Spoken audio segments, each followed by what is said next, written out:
नमस्कार, आप देख रहे हैं यूरिया खास पेशकश। इस समय जो है वो लेके आए हैं और इस पेशकश में मैं बता दूं आपको, जिस प्रकार से एपटेक बॉयकॉट की डिमांड चल रही है, यूथ रोड पे है पिछले 6 दिन से, जहां आपने प्रोटेस्ट देखा, लाठीचार्ज देखा, कैंडल मार्च देखा, इवन की सिटिंग एमपी और पूर्व मुख्यमंत्री जम्मू कश्मीर डॉक्टर फारूक अब्दुल्ला, महबूबा मुफ्ती, इन सभी इनके समर्थन में आए। वहीं रविंद्र रैना, प्रदेश अध्यक्ष भारतीय जनता पार्टी, उनके द्वारा ट्वीट किया जाता है एपटेक के खिलाफ और बाद में डिलीट भी होता है, उसके ऊपर सियासत भी गरमा रही है। लेकिन मेरे साथ इस मौके पे बातचीत करने के लिए इस पूरे मुहिम को लीड कर रहे जो नौजवान हैं वो हैं, और विंकल शर्मा, जो इन सब को आगे लेके जाते हुए बड़ी बात यह है कि बड़े डॉक्यूमेंट्स के साथ कोई खुलासा जो है आज करने जा रहे हैं। कल जिस प्रकार से माननीय उपराज्यपाल महोदय मनोज सिन्हा जी ने भी कहा था, अगर आपके पास कोई दस्तावेज हैं तो जरूर हमें दिखाइए, और आज वो सारे दस्तावेज आप देख सकते हैं यहाँ पे आ रखे हैं और सत्याग्रह जो है आज शुरू हो रखा है। विंकल जी से अगली बात होगी। विंकल जी, सत्याग्रह स्टार्ट हो गया है, क्या है सत्याग्रह? हम यहाँ अपनी लड़ाई के लिए बैठे गांधीवादी तरीके से, और वहाँ से बच्चों को उकसाया जाता है कि ये गुमराह हो रहे हैं, इनको कोई गुमराह कर रहा है और इनके पास कोई सबूत है तो हमें दिया जाए। या तो जो सरकारी अधिकारी हैं वो इनके बहकावे में आकर गलत काम कर रहे हैं, या फिर ये सरकारी अधिकारियों के बहकावे में आके गलत काम कर रहे हैं। क्योंकि एलजी साहब बड़ा छाती ठोक के उधर कह रहे थे कि हमने कार्रवाइयाँ करी हैं। ये कुछ पन्ने हैं, पन्नों में एक एक नाम भी लिखेंगे तब भी इसमें कम से कम मुझे लगता है 300 के आसपास नाम होना चाहिए, पर यहाँ पे तो लिस्टें हैं जहाँ एक में आप देख सकते हैं 29 नाम हैं। ऐसे ही बीच में कई पन्ने हैं जिनके ऊपर नाम लिखे हुए हैं। ये दस्तावेज हो सकता है वेरीफाइड ना हो हम लोगों के लिए जो बाहर अभी मीडिया में देख रहे हैं, लेकिन एलजी साहब अगर एक फ़ोन करेंगे तो सीबीआई का जो भी आईओ होगा वो उनको बताएगा कि मेरी चार्जशीट में मैंने क्या दिया है, कहाँ तक मेरी जाँच पहुँची है। वो कह रहे थे बड़ी सख्ताई से निपटा जाएगा। वो कह रहे हैं सबसे जो ऑथेंटिकेटेड कोई इंक्वायरी करता है तो सीबीआई करता है, हमने उन्हीं को जो है वो चार्ज दे रखा है। तो फिर आप क्या डॉक्यूमेंट्स लेके थे? तो ये चार्जशीट है ना, ये पहले तो एफआईआर है, ये सीबीआई का, मैं दिखा देता हूँ, ये सीबीआई की एफआईआर की कॉपी है। अब ये हो सकता है कल उठ के मेरे ऊपर कार्रवाई हो कि मेरे पास ये कहाँ से आई, लेकिन जिनके पास पेपर कहाँ से आया उनके ऊपर इतनी ही कार्रवाई है कि बेटा इस बार तुम जाओ, इसके बाद मत करना, जाओ अगले पेपर की तैयारी करो, फिर से पेपर की तैयारी करो। उनके ऊपर इस तरह की कार्रवाई है। ये जो एफआईआर है इसमें मैं कुछ नाम, एक तो मैरिट ट्रैक, दूसरा जेकेएसएसबी के ऑफिशियल ममता राजपूत है, कोई उनके ऊपर एफआईआर है। अंजू रैना कोई सेक्शन ऑफिसर है, उनके ऊपर एफआईआर है। ये मैं नहीं कह रहा हूँ, ये यहाँ है सामने एफआईआर की उसमें। अब अगर इसमें है नाम तो कार्रवाई तो बहुत अच्छी करते हैं महामहिम जी। कार्रवाई के रूप में क्या है, ट्रांसफ़र है। चलो एक दो लोग हो सकते हैं, महिला सशक्तिकरण की बात चलती है, भारतीय जनता पार्टी का और हमारी प्रदेश सरकार का, केंद्र सरकार का एक नारा रहा है महिला सशक्तिकरण। किसी भी दिशा में हो, किसी भी जगह हो, होना चाहिए। उन्होंने शायद इनके ऊपर कार्रवाई नहीं करी। अब अगला आते हैं तो ये एफआईआर है जो पहली एफआईआर सीबीआई ने लॉन्च करी थी, ये करी थी जेकेपीएसआई के मसले में। इसमें देखते हैं हम नाम, ये यहाँ पे नारायण दत्त नाम है, एक कोई अंजू रायना नाम है। ये तो महिला सशक्तिकरण में आ जाएगा क्योंकि उनके ऊपर कार्रवाई नहीं कर सकते आप। ये मैं इसलिए कह रहा हूँ क्योंकि जो छाती ठोक के बंदा कह रहा है कि उनको एग्जाम्पलरी पनिशमेंट दी जाएगी, कितने महीनों में? जब सारे सबूत मिट जाएंगे। पूछताछ कब खत्म होगी? जब सब लोग, सारे सबूत बिक जाएंगे, जब अधिकारी बिक जाएंगे, नीलामी होगी सबूतों की। क्योंकि हमने 6 महीने देखे इसमें। मैं बताना चाहूँगा, ये जो जहाँ पे इन्होंने जो नाम बताए हैं, इस नाम में जो है ये कुल 36 नाम हैं। ये 36 के खिलाफ कार्रवाई नहीं हुई, आप ये कहते हैं? इनके ऊपर कार्रवाई के नाम पे क्या हुआ है? कार्रवाई के नाम पे हुआ है किसी को बुलाया जेकेएसएसबी में, उधर सीबीआई में, कार्रवाई के नाम पे इतना बड़ा स्कैम जिसमें एक फैमिली से लगभग, किसी फैमिली से 7, किसी से 8, किसी के भाई बहन सेम नंबर के साथ पास हुए थे। तो उनके कितने बच्चों के ऊपर कार्रवाई हुई, उनके पेरेंट्स के ऊपर कार्रवाई कितनी हुई? ये जो सीबीआई की चार्जशीट है, मैं यहाँ पे अभी एक नाम पढ़ूंगा, ये एक स्टेटमेंट है इस पर आप पढ़ेंगे सीबीआई में, जब चार्ज इसमें स्टेटमेंट पढ़ेंगे तो ये खुद कह रहे हैं। मैं एक छोटी सी लाइन पढ़ता हूँ आपके यहाँ। On the morning of 26th of March when I asked Shri Roshan Bral, then he told me to visit their home. On the morning around 9 hours I visited their home in home side shop, and there he called Shri Jagdish Sharma and told him to look in the matter. Thereafter Jagdish assured me that I don't get worried about this, and he will arrange some prior to the examination, something prior to the examination. Something prior to the examination, क्या मतलब prior to the examination? Paper की तरफ इशारा कर रहा है। च्यवनप्राश था नहीं, कोई बॉर्नविटा था नहीं, तो ये बॉर्नविटा निकल के आया था दिल्ली से। एक आदि उधर का जो फोटोकॉपियर है, फोटोकॉपी पे करने वाला कोई एजेंट है, उसने वो लिया, निकाली कॉपी, और फिर वो सर्कुलेट होते होते पहुंच गई खोड़ तक। बड़ा ब्लेम कर रहे हैं कि दिल्ली से चल के खोड़ नहीं कर रहा, सीबीआई ने खुद कहा है, इसमें ब्लेम की बात ही दिल्ली से चल के खोड़ तक भाई साहब, इसमें कोई बात ही नहीं। अगर ब्लेम कर रहा हूँ तो ये उठा ले। दिल्ली से चल के खोड़ तक पहुंची, दिल्ली से चल के खोड़ तक गई है, उस तरफ भी गई है, ऊपर पहाड़ों पे भी कोई कोना बचा नहीं है। लेकिन अगर बचा है तो एक कार्यालय बचा, क्योंकि ऊंचाई पे ज़्यादा है, तो ज़्यादा ऊंचाई पे होता तो हो सकता है मिल जाता, लेकिन इतनी ऊंचाई पे है कि जहाँ तो चीज़ें नीचे से निकल जाती हैं, जहाँ उसके और ऊपर से निकल जाती हैं। एलजी हाउस को पता ही नहीं चल रहा कि यहाँ कोई कार्रवाइयाँ, यहाँ पे इतनी चोरियाँ हुई हैं। चिन्ना ठोक के कहते हैं हमने कार्रवाइयाँ करी हैं। अगर तुम पुराने चेयरमैन पे कार्रवाई करते तो नए वाला हिम्मत नहीं करता।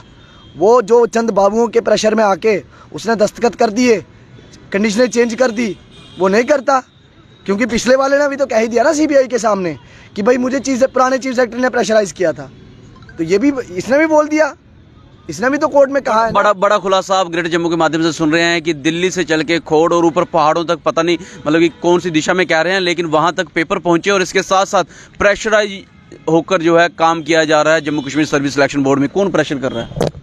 देखिए, मैं जजमेंट, सिंगल बेंच की जजमेंट थी, मैंने वो पढ़ी थी, बहुत सारे लोगों ने वो पढ़ी नहीं थी।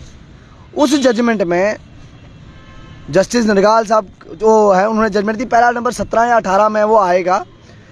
एक लेटर लिखा जाता है चीफ सेक्रेटरी के द्वारा, लिखा जाता है JKSSB को कि आप पेपर CBT मोड में कराइए, क्योंकि वो सेफर मोड है। अब एक चीफ सेक्रेटरी की बात JKSSB कैसे टाल सकती है? और उन चीफ सेक्रेटरी को ये पूछा जाए कि भाई आप बताइए, आपके पास ऐसा कौन सा सर्टिफाइड कोर्स है, ऐसे कौन से डेजिग्नेटेड आप ऑफिसर हैं IT के कि आप ये इंश्योर कर सकते हो कि CBT मोड सेफ है? अगर CBT मोड सेफ है तो भारत सरकार अधिकतर परीक्षाओं में CBT मोड क्यों नहीं कर देती है? अगर CBT सेफ है तो फिर TCS का कराया हुआ पेपर लीक कैसे हुआ है, कैसे हुआ, जिसकी जांच CBI कर रही है, अरेस्ट उसका इस बार भी हुआ। अगर CBI जो CBT मोड पेपर सेफ है तो फिर TGT PGD पेपर में जो लीक हुआ है कैसे हुआ? ये वो लोग हैं जो लोग एक सरकारी तंत्र का इतना दुरुपयोग करते हैं कि लोगों को ये बोल के ये कहते हैं कि हाँ भाई हम लोग सरकार समाज का भला कर रहे हैं, लेकिन अगर जांच होगी, जुडिशल इंक्वायरी जो ऑर्डर हुई थी, सारी तकलीफ उस जुडिशल इंक्वायरी की थी कि भाई इसमें ये पूछा जाएगा। देखो कानून तो है ना, लॉ। जी मैं इस बात पे भी आऊँगा। लंबे चौड़े दस्तावेज आप लेके जहाँ पे बैठे हैं, और अगर आप देख सके, अच्छा ये कहाँ से आपने लिए, मतलब ये भी जानना चाहते हैं। ओबियस है कि जो आपकी खबर सुन रहा होगा वो भी, और व्यूज भी जानना चाहेंगे। इस समय आपको अपने जो सिलेबस था उसको पढ़ना चाहिए था, लेकिन आप ये सारे दस्तावेज लेके कहाँ से लेके बैठे हैं? पहली बात तो जिन लोगों को ये जानना है कि ये कहाँ से आया, तो ये वहीं से आया, यहाँ ये पैदा हुआ। स्कैम यहाँ थे, पैदा हुए तो ये आया। फिर हमें अभी इस टाइम पे सिलेबस पढ़ना चाहिए था। आंखों देख के जहर खा सकता है कोई? 16 तारीख को पेपर है, 2 दिन बाद। पिछले 16 को पेपर लीक भी हुआ था, और 2 दिन पहले, आज कितनी तारीख है? 14 तारीख है, ठीक। आज से 14 दिन पहले इसका एप्टेक का सिटी हेड अरेस्ट हुआ था, रस्तोगी, मनीष रस्तोगी, यूपी में, और उसके साथ 22 लोग और जुडिशल कस्टडी में हैं। ये बेवकूफ़ लोग हैं जो बैठे हुए हैं ऊपर, जो उनको कार्रवाई नहीं करनी है। इंश्योरेंस दी जा रही है हाई चेयर द्वारा, वो भी आप अश्योर नहीं? कौन सी इंश्योरेंस? कल बोला गया कि आपकी मेरिट को 2 साल पहले तो यही कहते थे ट्रांसपेरेंसी से सब कुछ हो रहा है, ये तो यही कहते थे ना। तब वाला तो खुद ही उसके बाद अकेडमी में खड़े होकर कहते थे इसकी जांच कराएंगे, जांच के बाद खुद ही ट्वीट के माध्यम से तब कहते मीडिया में आके कि हमने कैंसिल कर दिया क्योंकि इसमें धांधली पाई है। मुझे सीधी सी बात है, मुझे नहीं लगता कि एलजी साहब को ये नीचे के अधिकारी जो है, क्योंकि खरबूजे को देखकर खरबूजा रंग बदलता है, 2-4 तो ऐसे होते हैं जो जेब गर्म होने के बाद हिलते नहीं हैं, बोलते नहीं हैं। इन्होंने उनको एलजी साहब को सही जानकारी नहीं दिया है। क्यों? इनका कल का बयान देखो, मैं बड़े जिम्मेवारी के साथ कह रहा हूँ, कल का बयान जो है एलजी साहब का वो मिसलेड कर रहे हैं पूरी आवाम को। और जिसने भी उनकी वो स्पीच लिखी है उनको उससे पूछना चाहिए कि गलत इन्फॉर्मेशन क्यों देता है। जिसने वो इन्फॉर्मेशन दी है उनको ऐसा ही सेम, मैं इसलिए ऐसा आपको दोबारा थोड़ा सा टाइम लूँगा, ऐसा ही सेम लोकसभा में जम्मू कश्मीर के जो प्रशासक थे, इन्होंने लोकसभा में बताया कि 30,000 नौकरियां जो है ली हैं, 30,000 नौकरियां दी है हमने युवाओं को। लेकिन जब पूछा गया फाइनेंस पूरा हुआ नहीं, जेकेपी से पूरा हुआ नहीं, जेई पूरा हुआ नहीं, 2300 तो यही थी। जूनियर असिस्टेंट पूरा हुआ नहीं। उसके बाद सीबीटी मोड की जो क्लास 4 की थी तब लोकसभा का बयान नहीं हुआ था, अभी क्लास 4 का पूरा हुआ नहीं। तो भाई 8,000 वो थी, 1,500 वो थी, यहाँ पे 9.5 वो होगी, 11,500 पोस्टों हमने तुम्हें सामने सामने गिना दी। इनको गलत दिया जाता है, ये बोल देते हैं। देखो राजनेता हैं पेशे से, अभी एलजी हैं लेकिन फिर से जाके राजनीति करनी है, पर कम से कम डॉक्यूमेंट से पढ़ लेना चाहिए। और मैं जहाँ बताऊँ जिस संगठन से ये आए हैं उस संगठन में ऐसा नहीं है, बड़ी रिसर्च करने के बाद चीज़ें जो है वो करी जाती हैं। रविंद्र रैना ने भी ट्वीट किया था, डिलीट हो गया।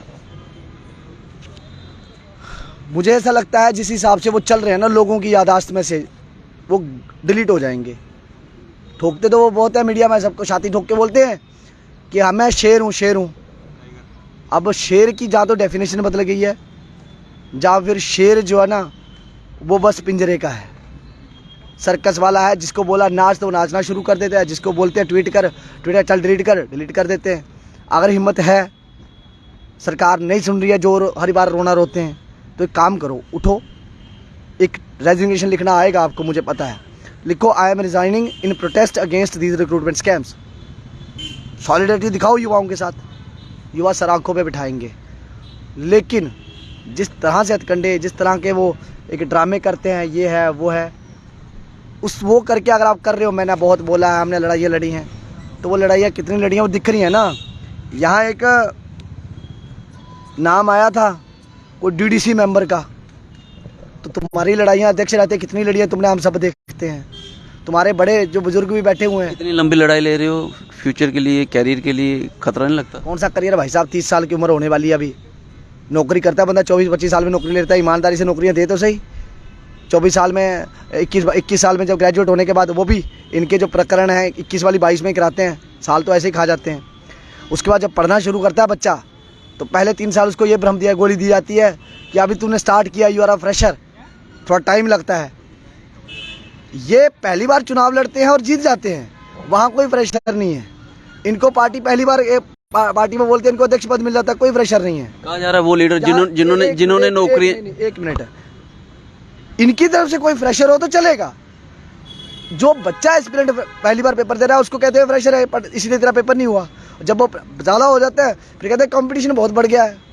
भाई कंपटीशन ही बढ़ा, तुम्हारे खुद के लोग पेपर भेज रहे हैं, नहीं भेज रहे। मैं जिम्मेवारी के साथ कह रहा हूँ, इनके यहाँ डॉक्यूमेंट पड़े हैं, आज भी ये कार्रवाइयाँ नहीं करते हैं खुद के लोगों पे भी। और जो आज 2 दिन पहले जसविंदर साहब बड़ा कह रहे थे, चेयरमैन साहब बहुत ईमानदार है, जो जेके भी कह रही है, जो गवर्नर साहब कह रहे हैं कि ये कुछ लोग इन्होंने, जिन्होंने अपना आपका जो फ्यूचर है, बिल्कुल यही सवाल था मेरा यही सवाल। जी बोलिए क्या सवाल? कि वो कह रहे थे कि जो इन लोगों का फ्यूचर नहीं बना सके यूथ का, वो आज आपके साथ खड़े हैं, गुमराह कर रहे हैं। उन्होंने ऐसा भी कहा, लेकिन एक उन्होंने और कहा था कि जिन लोगों ने आपके फ्यूचर के, भविष्य के जो आशियाने हैं वो जलाए हैं, वो आज कैंडल मार्च कर रहे हैं, ये उनका कहना था।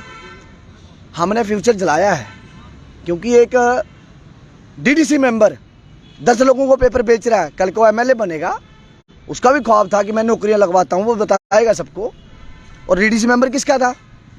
ये दूसरे अधिकारी जो भाजपा के प्रदेश कार्यालय में बैठते हैं, वो क्या कह रहे थे, चेयरमैन साहब बहुत ईमानदार हैं, चेयरमैन साहब एलजी हाउस में भी रहे हैं। हाँ, मुझे चेयरमैन साहब पे नहीं है, लेकिन उनकी ईमानदारी जब आप बताते हो तब याद आता है कि क्यों एक डीडीसी मेंबर के पास पेपर पहुंचता है। जब जेकेएसएसबी के अधिकारी की ईमानदारी की कस्में बीजेपी का स्टेट प्रेसिडेंट खा रहा है और जब इंक्वायरी कमेटी की रिपोर्ट आती है तो उसमें बीजेपी का एक डीडीसी मेंबर का नाम आता है, तो फिर समझ में आता है कि ये तंत्र कैसे चल रहा है। ये सिर्फ दिखाने की कोशिश है कि हाँ हम आपके हक में हैं। मैंने कहा ना, मुझे नहीं लगता कि चेयरमैन जेकेएसएसबी के चेयरमैन साहब के लिए रविंद्र राणा को बोलने की कोई ज़रूरत है। उनके क्रेडेंशियल्स क्या है मैं जानता हूँ, साल में कुछ खाला है। दबाव तो है ना, दबाव कहाँ से आ रहा है, ब्यूरोक्रेसी में कौन लोग बैठे हैं, और अगर इनकी दिल्ली नहीं सुनती है तो ये किस लिए पोजीशन लेके बैठे हैं। रिजाइन कर लें आज, पार्टी पोजीशन से तो कर सकते हैं, मेंबरशिप से नहीं करो नहीं करो, संगठन आपका है मत करो, पार्टी पोजीशन से तो कर सकते हैं। लेकिन यहाँ पे भी वो लड़ाई चल रही है, तू पीछे हट मैं आगे आऊँगा, मैं पीछे हट, मैं लॉबिंग चलती है। नुकसान किसका हो रहा है? ये अगर देखेंगे आप ध्यान से, जो मुझे सुन रहे हैं खुद से पूछ के देखिए पिछले 6 सालों में नुकसान किसका हुआ है। डॉक्टर के पास दवाइयाँ गई, डॉक्टर के पास गए, चेकअप कराए, दवाइयाँ खर्च खाई, हमारे बच्चों ने, पेरेंट्स ने खर्चा किया। लॉ एंड ऑर्डर सिचुएशन बनती है, लाठियाँ पड़ती हैं, घर जाके मरहम पट्टी हमें करनी पड़ती है बच्चों को, पेरेंट्स। जब नौकरी नहीं मिलती है, बच्चा गलत आदतों में पड़ता है, बच्चा किसका तबाह हो रहा है? पेरेंट्स का, हम तबाह हो रहे हैं। जब इनकॉम्पिटेंट ऑफिसर्स आते हैं और कहीं ना कहीं वो लोग ऊपर चल के रिश्वतखोरी करते हैं या उनको पता नहीं चलता है कि कहाँ क्या हो रहा है, नुकसान किसका है? एडमिनिस्ट्रेशन में जब गलत होता है नुकसान किसका है? हमारा। गलत कानून बनते हैं, गलत हथकंडे अपना के युवाओं का शोषण किया जाता है, नुकसान किसका? हमारा। ये एक भी पॉलिटिकल, ये जो आज खड़े हैं ना कुछ स्कैमरों के साथ, कुछ लोग एस्पिरेंट्स भी खड़े हैं। इनकम्पिटेंट है, बड़ी स्टेटमेंट है ये। अधिकारी जो हैं इनकम्पिटेंट हैं, युवा इसलिए ट्रस्ट डेफिसिट में है। अगर एक अधिकारी ये कहते हैं या ये कहता है कि हमने कंपनी के कहने पे क्लॉज चेंज करी तो वो इनकम्पिटेंसी का रूप है। अगर एक अधिकारी कहता है कि कंपनी पहले ब्लैक लिस्टेड थी आज की डेट में नहीं है तो वो इनकम्पिटेंट है, बिकॉज वो शामिल है। अच्छा, एक अधिकारी कहता है, डीबी में कहते हैं, कोर्ट में ये कहते हैं कि हाँ हमें पहले कंपनी थी उसका धांधली पाई गई तो हमने उसको बाहर किया। जब दूसरे की कंपनी की धांधली सामने आई है तो उसको बाहर क्यों नहीं किया? कहीं दाल में काला नहीं है। आज का युवा ज़्यादा इंटेलिजेंट है इन ऑफिसर से। सवाल ये भी है, जनता ये भी जानना चाहती है, कहीं ना कहीं ऐसा कहा जा रहा है कि आपको गुमराह किया जा रहा है, लेकिन बात अभी ये भी सामने आ रही है कि आज का युवा जो है वो ज़्यादा इंटेलिजेंट है और ये ऑफिसर जो है ज़्यादा इनकम्पिटेंट है। युवा इंटेलिजेंट है, पहले से है, आज का नहीं है, पहले से है। ये जो अधिकारी है ये आईटी एज के नहीं है, जो हम जिस एज के हैं, और इन्होंने मत्था मारा है आईटी एज में। और एक चीज़ इन्होंने बड़ी अच्छी वो है जो इनके लिए बहुत अच्छी है, ज़्यादातर लोग रील्स देखने में बिजी हैं। इंस्टाग्राम पे रील्स हैं, फेसबुक पे रील्स हैं, रील्स का ज़माना है, ज़्यादातर वो देखने में बिजी हैं। ये मुझे लगता है 800 से ज़्यादा पेज है अभी भी जो पड़ा हुआ है मेरे आसपास। एक एक करके जब पढ़ोगे तो आप देखना किस तरह से आपका फ्यूचर। ये तो 3 पेपरों का भी निकला है, अगला तो अब ऐसा पोथी बनने से पहले ही हमने पहले ही कह दिया पोथी बनेगी, और ऐसी पोथी सरकार को बनानी पड़ेगी। नहीं बनाई, एक एक पेज पढ़ के रीड करके बताएंगे कि किस अधिकारी ने क्या करा था। ये तो अलग है। अभी इसके अलावा एक और चीज़ है। ये कितने पेजेस हैं पहले ये बता दीजिए, कितने पेजेस हैं? लगभग 700 के आसपास पेज है। ये 700 के आसपास के पेजेस हैं और इसमें हर एक वो व्यक्ति जो इन्वॉल्व है उसकी स्टेटमेंट है। और इसको लेके जहाँ पे बैठे हैं जी, क्या कहेंगे? ये एक वो है, एक केस की पहली चार्जशीट है, अब इसकी सप्लीमेंट्री चार्जशीट आनी है, जेई की चार्जशीट है, फाइनेंस अकाउंट असिस्टेंट की चार्जशीट है, 3 उसकी चार्जशीट है। लॉ के स्टूडेंट हैं? लॉ हम पढ़ रहे हैं, पढ़ाई कर रहे हैं, हम विद्यार्थी हैं। और स्टूडेंट जो अब उसको जो भी चीज़ मिलने की हम ये पढ़ेंगे। मुझे लगता है आज हम एंटरटेनमेंट के लिए लाए हैं, सब लोग पढ़ेंगे इसको अच्छे से। कई लोग जिनको शक है कि कैसे हुआ है, तुम ऐसे कहते हो स्कैमर है नहीं। कुछ लोग बाहर आते हैं, पिस्सू आते कहते हैं वी सपोर्ट जेकेएसएसबी। तुम्हारे बाप की है जेकेएसएसबी, हमारी नहीं है। जेकेएसएसबी यहाँ संवैधानिक तौर पे बैठी है ना। तुम सपोर्ट कर रहे हो, करो सपोर्ट, बताओ क्या क्रेडेंशियल पे सपोर्ट कर रहे हो। तुमने 4 ऑफिसर कहते हैं हमारे फेवर में जाके प्रोटेस्ट करो, तुम कर लेते हो। उन्हीं 4 ऑफिसरों ने बाद में तुम्हें ये पूछना है कि भाई तुम्हारे स्कोर कितने हैं, तो तब तुम क्या बताओगे? हम टॉपर है, मेरिटोरियस हैं। लिस्ट कोई आती नहीं है। जब लिस्ट कोई नहीं आ रही है तुम खुद को सिलेक्टर बता रहे हो। ये इनके रिकॉर्ड देखो, हम भी गए JKSSB, हम भी बात रख के आए, हमें पता ना उनका बिहेवियर क्या इमोशन रखते हो JKSSB से? फिर हमने अपने सारी बातें उनके सामने रखी हैं। हमें आगे से रिप्लाई ये आता है, बात करेंगे होगा तो ठीक, नहीं होगा तो नहीं। ये कौन सा तरीका है भाई तुम्हारा बात करने का? और हमारे साथ ऐसा व्यवहार है और इनके साथ ऐसा कौन सा अच्छा व्यवहार होता है? और अगर अच्छा व्यवहार होता है तो देखा जाए कि इनका JKSSB वालों के या इनका कोई लिंक कहीं किसी वकील के थ्रू तो नहीं बन रहा JKSSB में। भाई कुछ तो है कि यार आपके साथ इतना अच्छा व्यवहार है और हम जो सवाल करते हैं उनको तकलीफ होती है। विंकल जी, बड़े बेबाक बोलते हो। आखिरी सवाल रहेगा आपसे। कल लाल सिंह जी से हमारी बातचीत हुई थी, उन्होंने कहा कि कश्मीर के लीडर्स को कश्मीर में जो है वो जगह नहीं मिलती, इसलिए जम्मू में आके समर्थन कर रहे हैं। विंकल शर्मा इन सारी बातों को बड़े जोर शोर से रख रहा है। हालांकि ये कल हाईएस्ट चेयर द्वारा भी बात उठी, हालांकि इनडायरेक्टली उठी, लेकिन इस बात को उठा गया। विंकल शर्मा जो इसको लीड कर रहे हैं, कैसे देखते हैं? मैं बार बार एक चीज़ कहता हूँ, हम लोग यहाँ लड़ रहे हैं, हमने पहले कहा है अपनी पार्टी लाइन से ऊपर, पार्टी लाइन से ऊपर उठ के। कश्मीर के लीडर्स का भी यही था, जम्मू के लीडर्स का भी यही है, पार्टी लाइन से ऊपर उठ के। ये पब्लिक इंटरेस्ट का इशू है, पब्लिक का इशू है, यूथ का इशू है। फिर भी उनका अपना वो, क्योंकि वो एक पॉलिटिकल लीडर हैं, उनके अपने बयान चलने हैं, चल भी सकते हैं, ऐसा कोई वो नहीं है। उनका भी यहाँ जो दायित्व है वो आए, जहाँ जहाँ उनका संगठन है वहाँ वो प्रोटेस्ट भी कर सकते हैं, जैसे बाकी लोग कर रहे हैं। जम्मू का लीडर या कश्मीर का लीडर ऐसा कुछ भी नहीं है। जो भी लीडर श्रीनगर से हैं, जम्मू में आए थे, तो जम्मू अलग या श्रीनगर अलग ऐसा बिल्कुल नहीं है। जम्मू और कश्मीर इंटेग्रल हैं, इंटैक्ट हैं, जैसे आज है, जैसे पहले थे। जिन लोगों को ये लगता है कि जम्मू के लीडरों को यहाँ रहना चाहिए, कश्मीर के लीडरों को वहाँ रहना चाहिए, मुझे लगता है वो बहुत अनकॉन्स्टिट्यूशनल बात करते हैं। मैं कॉन्स्टिट्यूशन को मानने वाला बंदा हूँ, और जो लोग आए थे वो जो कॉन्स्टिट्यूशन, उसी कॉन्स्टिट्यूशन में वो CM, कॉन्स्टिट्यूशन अंडर CM रहे हैं, मिनिस्टर रहे हैं, LOPs रहे हैं, सिटिंग MPs भी हैं। तो बहुत सारे लोग जो हैं, कुछ लोग सिर्फ पॉलिटिकल उसमें ना रहो, बाहर आके, ये मुद्दा राजनीतिक बिल्कुल नहीं है, इसमें राजनीति बिल्कुल नहीं है। हर किसी का ही दायित्व बनता है, जिसका बच्चा खज्जल हो रहा है उसका भी, जो बच्चे खज्जल कर रहा है उनके घर वालों का भी, क्योंकि रोजी रोटी आप खा रहे हो, गरीबों की आहें मत लो, बहुत बुरा हाल होता है। आप गरीबों की आय लोगे, ईमानदारों की आहें लोगे तो आपके ऊपर ही पड़नी है। परसों पेपर है, पेपर देने जाओगे? मैंने अनाउंस कर चुका हूँ कि मेरा बाइकआउट है, मैं बाइकआउट करूँगा। इस प्रोटेस्ट में बाइकआउट भी सत्याग्रह का एक पार्ट है, हमारे सत्याग्रह का। JKSSB का जो एग्ज़ाम है फाइनेंस अकाउंट असिस्टेंट, क्योंकि एपटेक के रिसेंटली ही पेपर लीक हुए हैं, अभी भी इन्वेस्टिगेशन चल रही है, और जिस सॉफ्टवेयर पे पेपर हो रहा है उसी सॉफ्टवेयर से पेपर लीक भी हुआ है। तो फिर ये किस तरह से बड़ी बड़ी बातें करते हैं? मुझे एक लेटर दिखाओ जो सर्ट ने दिया हो। सर्ट, मैं जो नाम ले रहा हूँ, सर्च करके देखना सर्ट क्या है। ऑफिसर को पता होगा क्या होगा?